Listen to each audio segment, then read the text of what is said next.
This case is going to teach you one thing. Nothing stays hidden forever. It was 2006, Istanbul, Turkey, Labor Day. The police were completely slammed. Fights, roadblocks, the usual holiday chaos. Officers stretched thin, drowning in paperwork. And then a man walked in. His name was Simit Akshay. He stepped up to the desk and said something that cut right through the noise. "I can't reach my brother. His name is Hikmet. He's my older brother, and I think something happened to him." Hikmet Akshay was a retired math teacher, around 60 years old, lived alone, and for over 26 days, since the very start of the month, he had completely vanished. Simit had gone to his apartment, asked his colleagues, asked the neighbors. Nothing.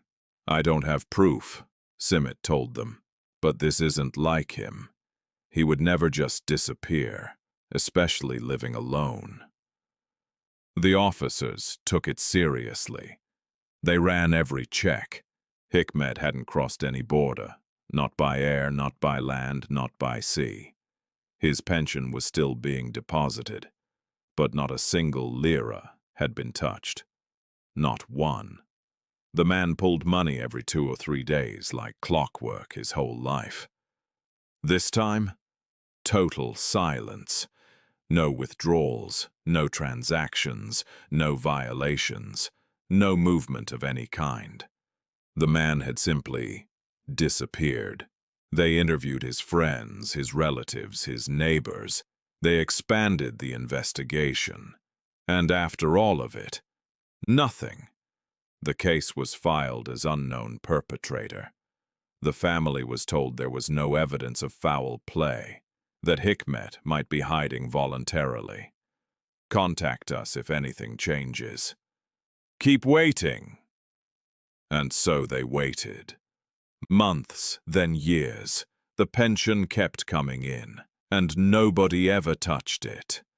No trace of Hikmet Akshay anywhere on Earth. 19 years passed. 19 years. The family eventually accepted it. He was gone, probably dead. The body was just somewhere no one had found it. And here's the brutal part. There were only 5 months left before the case hit the 20-year mark. Because in Turkey, after 20 years, a case expires. The charges die. The file closes. Forever. Right at that moment, a new police chief arrived. And this man was different. Sharp. Hungry. He gathered his investigators and laid it out plain. "I want every unsolved case, every file marked unknown perpetrator, pulled out and reopened. You go back and work them from scratch. Anyone who doesn't pull their weight gets transferred to the most remote city in this country. Are we clear?" They were clear. That's when they pulled the file on Hikmet Akshay, missing math teacher, gone for 19 years. The chief read through the old investigation and shook his head. Sloppy work, lazy investigators, most of them long gone, retired, transferred, some dead. But he wasn't interested in excuses. This man had a family. He had people who loved him. We owe it to them to actually try. He assembled a team of skilled, modern investigators, people trained in current forensic methods, and he told them, "This is your top priority. Re-interview every single person questioned 19 years ago, especially the last people who had contact with Hikmet. A truthful person remembers the same details. A liar, after 19 years, they're going to slip." The investigators went to work, and then one of them, a sharp one, had an idea. Back in 2006, cell tower tracking wasn't really a tool we had, but now it's easy. He contacted the phone company and pulled records from nearly 20 years back. Every call made to or from Hikmet's phone around the time of his disappearance. Every tower that picked up his signal. Every movement, tower by tower, tracing his final hours. The phone company delivered a complete file, and the first thing they found stopped them cold. A phone had called Hikmet shortly before he vanished. The signal originated outside Istanbul, from a city called Kocaeli. What did Hikmet have in Kocaeli? Property, family, anyone? They searched. Nothing. So they pulled every number in contact with Hikmet around that time and traced one back to a tower in Kocaeli. And here's where it got chilling. That tower picked up 2 signals at the same time, at the same location. Hikmet's phone and someone else's phone, whoever that was standing right next to him. They tracked the signal, tower by tower, from Kocaeli to a city called Silivri, then back to Kocaeli. 2 phones moving together, like they were traveling as one. Pull the registration on that second number. Who does it belong to? Meanwhile, the investigator contacted police departments in both cities and asked one specific question. In 2006, and around the 1st of May, did you recover the body of an unidentified person? Kocaeli said no. Silivri said yes. In early May 2006, we found the body of an unidentified man inside a red suitcase. The bag had been set on fire on the side of the road. We never identified him. He was buried as a John Doe. They had a file. The forensic report described the body as a male, estimated age between 50 and 60 years old. Hikmet Akşay was in his early 60s when he vanished. Exhume that grave. They dug up the body, sent the remains to the forensic lab, and called in Hikmet's brother, Simit, the same man who had walked into that police station 19 years ago. Simit had no idea what was coming. We just have some follow-up questions, they told him. Any new information about your brother? He exhaled slowly. No. May God have mercy on him. It's been almost 20 years. We'd like to take a DNA sample. We have some remains. We just want to compare.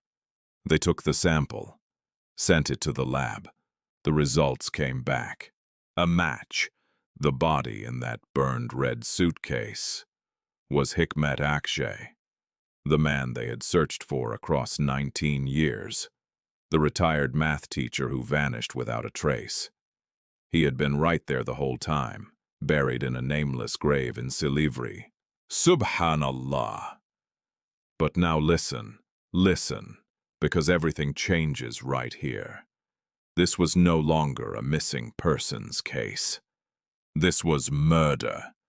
Someone killed this man, stuffed his body into a red suitcase, doused it in gasoline, lit it on fire on the side of a road, and walked away, believing no one would ever figure it out. For 19 years. They were right. But not anymore. The investigators had a phone number, the one that traveled with Hikmet in his final hours. They ran the registration. It led them to a woman. Her name was Aysin Babada, 41 years old at the time of the investigation, which meant in 2006, she was 21, a college student. They brought her in. You recognize this number? No, that's not mine. It was registered in your name. You transferred it later, but we traced it back. In 2006, this number was yours, and we can prove it. Your sister's number is in the call logs. You called her from this phone regularly. Aysin went quiet. She knew it was over. So, let's talk. What was your relationship with Hikmet. I don't know any Hikmet. They pushed, they pressed, they held the pressure steady, and then she broke. Asin Babadar collapsed and told them everything. I was a student. Hikmet was giving me private tutoring lessons. But then he started controlling me. She came from a poor family. Hikmet had been helping her financially, but over time, that help became a chain. He started believing he owned her.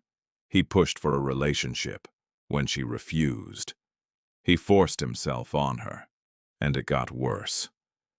He introduced her to a chemistry teacher, a friend of his, and forced her into a situation with that man as well.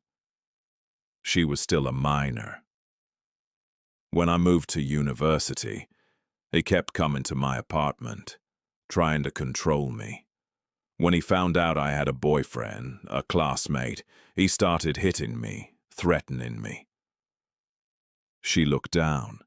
One time he broke in, grabbed me by the throat, almost killed me. I stabbed him in the leg with a knife just to get away. My friends knew. My classmates knew, because he even showed up at the university and hit me there. Then she told them about the last day. He came at me again, like always, and I just couldn't anymore. I grabbed a decorative figurine from the apartment and smashed it against his head. He hit the floor, bleeding, drifting in and out. I panicked. I called my boyfriend. I said, "Come over. Hikmet attacked me again. I think he's dying. He's bleeding on my floor." The boyfriend came. They took Hikmet's phone, his wallet, his keys, and then they finished him off.